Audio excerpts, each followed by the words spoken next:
నేడు భారతదేశం ప్రపంచంలోనే అత్యంత వేగంగా అభివృద్ధి చెందుతున్న ఆర్థిక వ్యవస్థల్లో ఒకటి. దేశ ఆర్థిక వ్యవస్థ రవాణా రంగంతో మెరుగుపడుతుంది. అలాగే ట్రక్కులు, ఇంకా పెద్ద పెద్ద వాణిజ్య వాహనాలను నడిపే రథసారథులపై ఆధారపడి ఉన్నాము. ఎకనామిక్ టైమ్స్ యొక్క నివేదిక ప్రకారం నేడు దేశంలో దాదాపు 36 లక్షల మంది ట్రక్ సారథులు ఉన్నారు.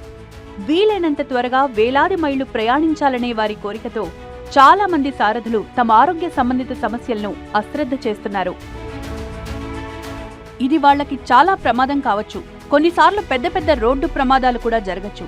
ప్రాణ నష్టం, ఆస్తి నష్టానికి కూడా దారితీస్తుంది.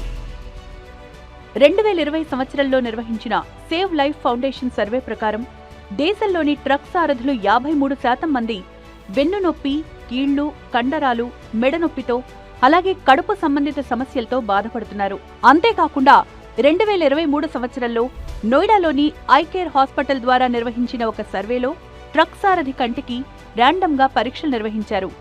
ఇందులో 50% కంటే ఎక్కువ మంది కంటి సమస్యలతో బాధపడుతున్నారు. ఇక్కడ ఆశ్చర్యకరమైన విషయం ఏంటంటే ఈ ట్రక్ సారథులు చాలా మంది తమ పనిలో నిమగ్నమై వారి అనారోగ్యాన్ని గుర్తించలేకపోతున్నారు. बहुत देर चलाते हैं गाड़ी तो आंख पर असर आता है, माथा में चक्कर आता है, पैर हाथ जो है सूजने लगता है. होता है कब कहीं रेस्ट करें, 2-4 घंटा रेस्ट कर ले, लेकिन जो गाड़ी में माल रहता है तो रेस्ट करने का टाइम नहीं मिलता है. దేశంలో రహదారులను సురక్షితంగా ఉంచడానికి ట్రక్ సారథి క్రమం తప్పకుండా ఆరోగ్య పరీక్షలు చేయించుకోవడం అవసరం. చిన్న ఇంకా పెద్ద అనారోగ్యాలపై వారికి అవగాహన కల్పించాల్సిన అవసరం ఉంది. దీనివల్ల రోడ్డు ప్రమాదాలను కూడా నివారించవచ్చు. ఈ అవసరమైన మార్పుల కోసం ప్రభుత్వంతో పాటు ఓఈఎంలు, పాలసీ మేకర్లు, ట్రాన్స్పోర్టర్లు, కంపెనీలు, వినియోగదారులు అందరూ కలిసి ముందుకు రావాలి.